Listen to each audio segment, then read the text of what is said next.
ओम श्री परमात्मने नमः। आदरणीय भक्तजनों, सादर प्रणाम। हम आज आपको कार्तिक महात्म्य की दूसरी कथा सुनाएंगे और उम्मीद करते हैं कि आप अवश्य इस कथा को सुनेंगे। श्री गणेशाय नमः। श्री सद्गुरुदेवाय नमः। श्री सरस्वती नमः। हमारो धन राधा श्री राधा श्री राधा। हमारो धन राधा श्री राधा श्री राधा। परम धन राधा राधा राधा राधा राधा। परम धन राधा राधा राधा राधा राधा। हमारो धन राधा श्री राधा श्री राधा। हमारो धन राधा श्री राधा श्री राधा। भक्तजनों, श्री गणेशाय नमः। श्री सद्गुरुदेवाय नमः। श्री सरस्वत्यै नमः। भक्तजनों, दूसरी कथा में श्री सूत जी वर्णन करते हैं कि जब सत्यभामा ने अपने बारे में पूछा तो भगवान वर्णन करते हैं कि उसके बाद उनकी जो गुणवती नाम की पुत्री थी, यानी देव शर्मा की पुत्री और चंद्र शर्मा की पत्नी, उसका नाम था गुणवती। जब उसको पता चला कि राक्षस के हाथ से मेरे पिता और मेरे पति दोनों मारे गए हैं, वह अत्यधिक दुखी हो गई। भला ऐसी दशा में कौन दुखी नहीं होता। अब वह जोर जोर से रोने लगी, बहुत विलाप करने लगी। उसके दुख का कोई ठिकाना नहीं था। वह बार बार मूर्छित हो जाती थी। रिश्तेदारों ने, पड़ोसियों ने आकर उसको बहुत समझाने की कोशिश की। अब समझाते भी क्या। अब जिस स्त्री का पिता और पुत्र ऐसी दुर्गति, यानी कि एक राक्षस उनको खा जाए तो कैसा दुख हो, कैसा उसके कष्ट की कोई सीमा नहीं है। वह बहुत रोने लगी और विलाप करती हुई कहने लगी, हा नाथ, हा तात, आप दोनों मुझे अकेली छोड़कर कहाँ चले गए। मैं अनाथ बालिका आपके बिना अब क्या करूंगी। अब कौन मुझ कुशलहीन दुखिनी की कौन परवाह करेगा। कौन मेरे लिए भोजन की व्यवस्था करेगा। कौन वस्त्रों की, यानी कि वस्त्रों की व्यवस्था करेगा। अब मेरा पालन पोषण कौन करेगा। मेरी देखभाल कौन करेगा। हे पिताश्री, आप मुझे अपनी आंखों से ओझल नहीं होने देते थे। हे पति परमेश्वर, आप मुझे इतना स्नेह करते थे। अब मैं क्या करूं, कहाँ जाऊं। इस प्रकार बारंबार करुणाजनक विलाप करके वह बहुत देर तक रोती रही। फिर सबने उसको सांत्वना दी। गुणवती से कहा, पुत्री, अब जो होना था सो हो गया। अब तुम जो इनके निमित्त जो कार्य हैं, इनके 13वीं आदि जो भी मरने वाले के लिए किए जाते हैं, वह नियम पूरा करो। तब उसको सबने धीरज बधाया। सबने उसको बहुत समझाया। चाहे अब तुम रो, कुछ भी करो, वापस तो आने वाले नहीं हैं, तुमको ही यह कर्म करने पड़ेंगे। फिर उसके पास पैसा इत्यादि तो था नहीं।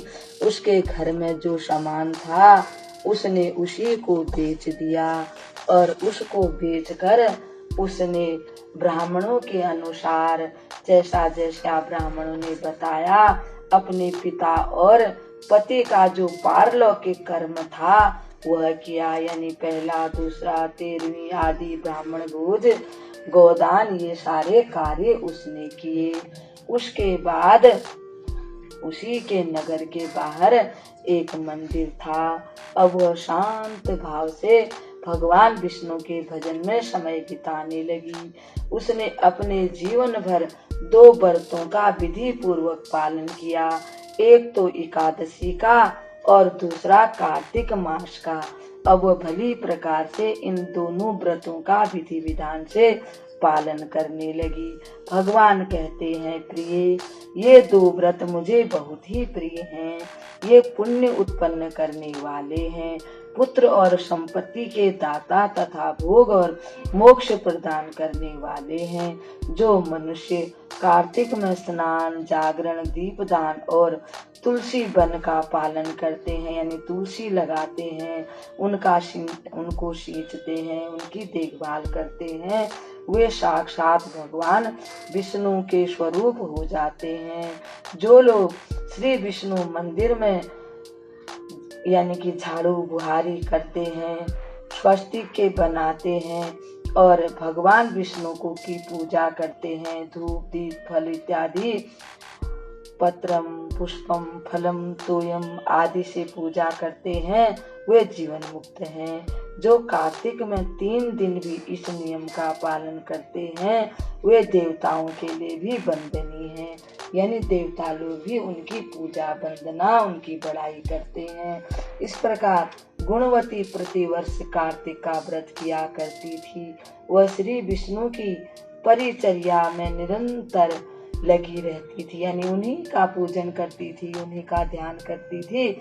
अब उनके जीवन में बस विष्णु भगवान की सेवा करना ही उनका लक्ष्य था। भक्ति पूर्वक मन लगाए रहती थी। एक समय जबकि वह ज्वर आ गया, उसे बहुत तेज बुखार हो गया, उसकी उम्र भी बहुत हो चुकी थी, शरीर भी बड़ा कमजोर हो गया था और वह स्वयं भी बहुत ज्वर से पीड़ित थी। किसी तरह धीरे धीरे चलकर गंगा के तट पर स्नान करने के लिए गई। ज्यों ही उसने जल के भीतर पैर रखा, त्यों ही वह बहुत जल ठंडा था और कांपने लगी ठंडे जल में पैर रखते हुए और वहीं पर गिर पड़ी। उस घबराहट की दशा में ही उसने देखा कि आकाश से विमान उतर रहा है, जो शंख चक्र गदा और पद्म धारण करने वाले श्री विष्णु रूपधारी पार्षदों से सुशोभित है। बोल श्री भगवान की जय, भगवान के पार्षदों की जय, श्री गुणवती माता की जय और उसमें श्री गरुड़ जी महाराज की जय। गरुड़ चिन्ह से अंकित ध्वजा फहरा रही है।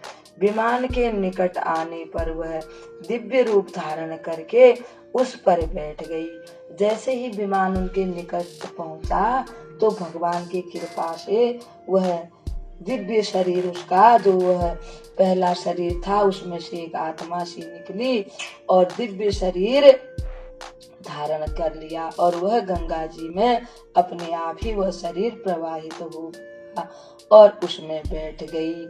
उसके लिए जो भगवान के पार्षद से वो चंवर डुलाने लगे और मेरे पार्षद उसे बैकुंठ ले आए। भगवान वर्णन करते हैं, विमान पर बैठी हुई गुणवती बहुत ही सुंदर प्रतीत होती थी, जैसे कोई अग्नि की शिखा हो, इतनी वह तेजस्विनी लगती थी, जैसे चारों तरफ से उसके प्रकाश निकल रहा था। कार्तिक व्रत के पुण्य से उसे मेरे निकट स्थान मिला। जो तुम्हारे पिता देव शर्मा थे, वे ही अब सत्राजित के नाम से प्रसिद्ध हैं। सुबह चंद्र शर्मा ही अक्रूर हैं और तुम गुणवती हो। कार्तिक व्रत के पुण्य से तुमने मेरी प्रसन्नता को बहुत बढ़ाया है। पूर्व जन्म में तुमने मेरे मंदिर के द्वार पर जो तुलसी की वाटिका लगा रखी थी, इसी से तुम्हारे आंगन में कल्प वृक्ष शोभा पा रहा है। पूर्व काल में तुमने जो कार्तिक में दीप जलाए थे मंदिरों में, उसी के प्रभाव से तुम्हारे घर में यह लक्ष्मी है, स्थिर है, तथा तुमने जो अपनी व्रत आदि सब कर्मों को पति स्वरूप मुझे प्राप्त करने के लिए मुझे समर्पित कर दिए थे, इसीलिए तुम मेरी पत्नी हुई हो। मृत्यु पर्यंत जो कार्तिक व्रत का अनुष्ठान किया है, उसके प्रभाव से तुम्हारा मुझसे कभी वियोग नहीं होगा। इस प्रकार जो मनुष्य कार्तिक मास में व्रत पारायण होते हैं, वे मेरे समीप आते हैं, यानी व्रत करते हैं। जिस प्रकार के तुम मुझे प्रसन्नता देती हुई यहाँ आई हो।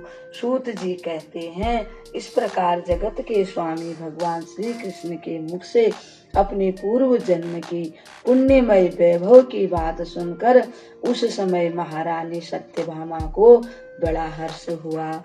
वह बड़ी प्रसन्नता से भगवान को बार बार निहारने लगी। अब इस कथा को हम यहीं विराम देते हैं। कल भगवान के भक्तों की एक और कथा के साथ आपके सामने हम उपस्थित होंगे। तब तक के लिए हम आपको प्रणाम करते हैं। ओम श्री परमात्मने नमः।